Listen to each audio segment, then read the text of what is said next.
पिता बोले देख, बोल बुआ, सब अपनी अपनी रिश्तेदारी बनाएंगे। अब उसके अंदर भर रहे हैं संसार।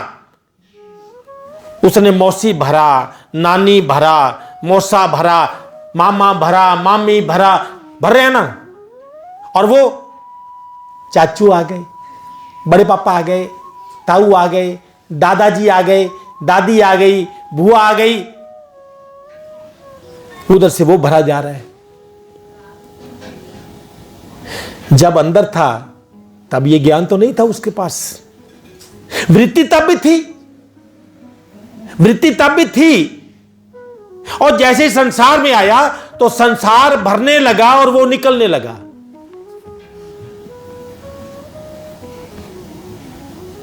तभी कबीरदास जी ने कहा कि कबीरा, वो दिन याद कर, पग ऊपर तल शीश। जब तेरे पांव तो ऊपर थे, सिर नीचे था। उस दिन को याद करो जरा। इशारा दे दिया। कबीर जी ने कहा कि वो दिन याद कर, पग ऊपर तल शीश। मृत्यु मंडल में आए कि बिसर गए हो जगदीश। वो असली बाप भूल गया क्या? तब भी तो तेरे को कोई जिंदा रखे हुए था। तब तो तेरी सीधी तार थी। हम बोलते हैं ना, माता के गर्भ में बच्चा परमात्मा को याद करता है। तो ऐसा तो नहीं बोलते माता के गर्भ में बेटा जो है, वो बेटी जो है वो मौसी को याद करती है, बुआ को याद करती है, चाचा को याद करती है। कभी किसी ने कहा ये परमात्मा? अब नए आएंगे ना, पैदा होगा तो बोले, क्या बोलेंगे? परमात्मा का जीव को नमस्कार करता हूं। तब वो किसका जीव है? नया बंदा बोल लो, परमात्मा का बंदा बोल लो, इसको नमस्कार करता हूं। तो उसके बाद अब हमें को परमात्मा का बंदा बोल के नमस्कार करता है कि परमात्मा के बंदे को नमस्कार है। वो सब्जी हल आ गया।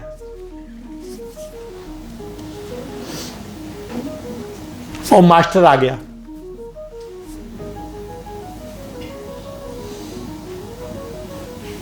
आए थे क्या करने और बन गए क्या?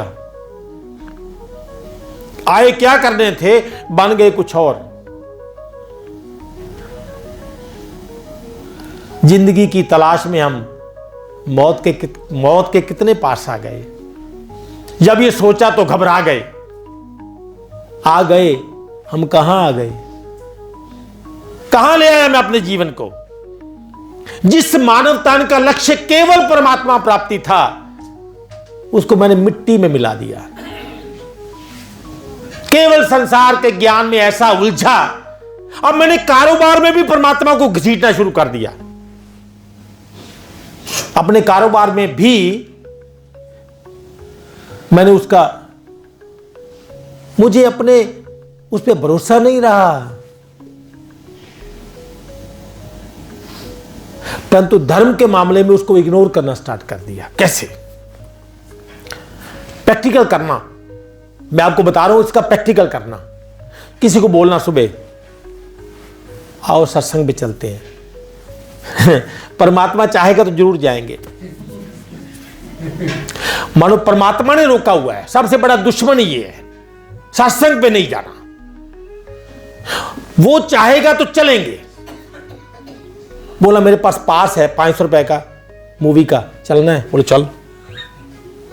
बोला नहीं, परमात्मा ने चाहा नहीं अभी। बोला क्यों नहीं चाहा? चल तो मैं चलता हूं। परमात्मा रोकते हैं क्या मूवी देखने में? अब बोला हमारे 6 दिन का वो कार्यक्रम चल रहा है, देखो वो खिंच पाएगा तो जरूर जावांगे।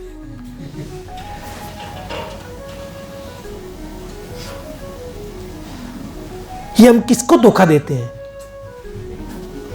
जितने अच्छे काम मैंने किए, मकान बना, आया, किसने बनाया? आपने जी, बड़ी सुंदर टाइल है ये भाई साहब, बड़ी मुश्किल से ढूंढ के लाया हूं, 3 दिन लगे ढूंढने में इसको। अब गिनाएगा, आओ आओ देखो अंदर आओ, आओ देखो। अब वो चाहेगा ये देख के ही जाए, भले उसका मूड ना भी हो। और अगर मान लो बनाते हुए लेंटर गिर गया तो बस भगवान की मर्जी। जैसे वो हथौड़ा लेके आया था, मैं तेरा लेंटर गिरा के छोड़ूंगा। जितने भी अच्छे काम हो वो या तो मैं करता हूं या मेरा गुरु करवाता है। एक और काम, जो जिसको भी मानता है इष्ट अपना, चाहे वो शंकर जी को मानता है, चाहे राम जी को मानता है, चाहे अपने गुरु को मानता है, जितना भी अच्छा काम होगा ना, गुरु जी की कृपा होगी, महाराज जी की कृपा। और जब कोई बुरा होगा, एक्सीडेंट होगा, तो ऐसे नहीं कहेगा गुरु ने एक्सीडेंट करवाया आज मेरा ना। एक हमारे कर्मों में ऐसे लिखा था, समझा दिया गया। बोलो तेरे पास कुछ नहीं है, तू धरती पे फालतू ही है। अच्छा किया तो गुरु ने करवाया, तो तेरा कोई कर्म नहीं था ना। तो बुरा किया, मतलब तू जितने बुरे करने तू ही आया बस। ये हमको सिखाया किसने? क्या ये है देव दुर्लभ तन, जिसके अच्छे काम मैं कर ही नहीं सकता, वो मेरा गुरु करता है या मेरा इष्ट करता है। और जितने बुरे करता हूं वो सब मेरे कर्मों का फल है। इतने गंदे कर्म किया क्या मैंने?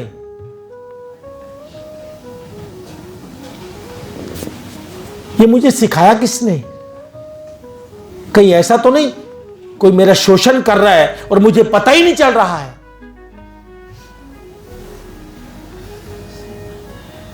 कभी मैंने सोचा, कभी मैंने अपना आकलन किया कि सारे बुरे काम मेरे कर्मों से हो रहे हैं और सारे के अच्छे काम कोई कृपा कर रहा है? तो धरती पे मेरी औकात क्या है? मेरी वैल्यू क्या है धरती पे?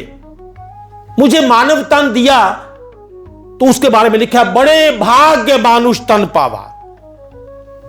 बहुत बड़े भाग्य हो तो मानव तन मिलता है।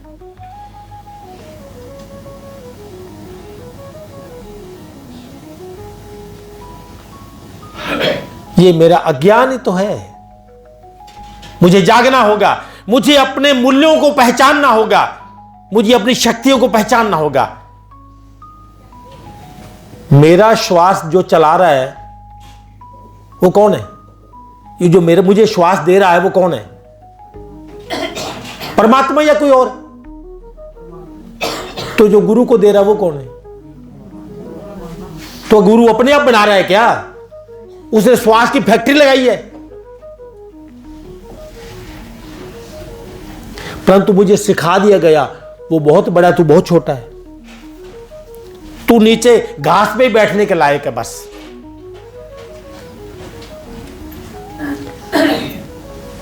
हां, परमात्मा मेरे अंदर है, मेरे अंदर भी परमात्मा है। तो क्या उसके अंदर बड़ा परमात्मा है और मेरे अंदर छोटे वाला है? अगर मेरे पास ज्ञान होता तो अगर मेरे वाला भी प्रकट हो जाता तो मैं भी तो इंसान हूं, मैं भी उसी के प्राप्ति के लिए आया हूं। पर मुझे ऐसा ज्ञान दिया ही नहीं गया जिससे मैं कहीं बराबर लेवल पे आ जाऊं। इस बात को मुझे कौन समझाएगा?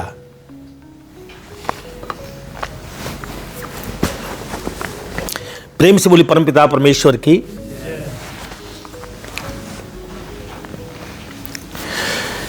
पारस और संत में एक अंतरोजान, कबीरदास जी का श्लोक है। पारस और संत में एक अंतरोजान। पारस में और संत में एक अंतर है। पारस के बारे में हमने सुना है कि पारस जिसको छू लेता है लोहे को, तो लोहा क्या होता है? सोना बन जाएगा। पारस में यह गुण है कि पारस जिसको छुएगा लोहे को तो सोना बना देगा। पर संत में ऐसा गुण नहीं है, इससे बड़ा है थोड़ा। पारस लोहे को छू के सोना बना सकता है, पारस नहीं बना सकता।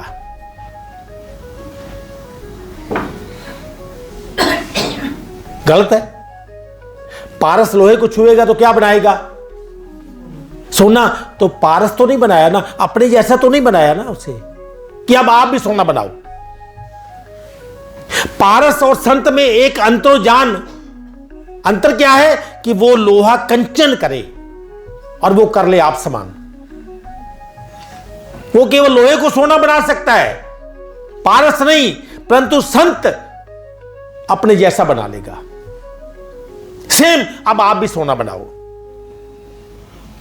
क्योंकि आप में भी है तो जो मेरे में है आप में भी हो गया तो बराबर हो गए।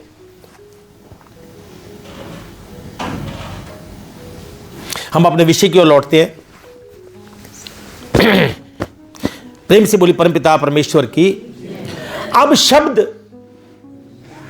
शब्द डायरी पे लिखे हैं कि कॉपी पे लिखे हैं कि किताब पे लिखे हैं, वो बोलते हैं अपने आप कि नहीं? मान लो इस पे लिखे हैं, अपने आप बोलते हैं?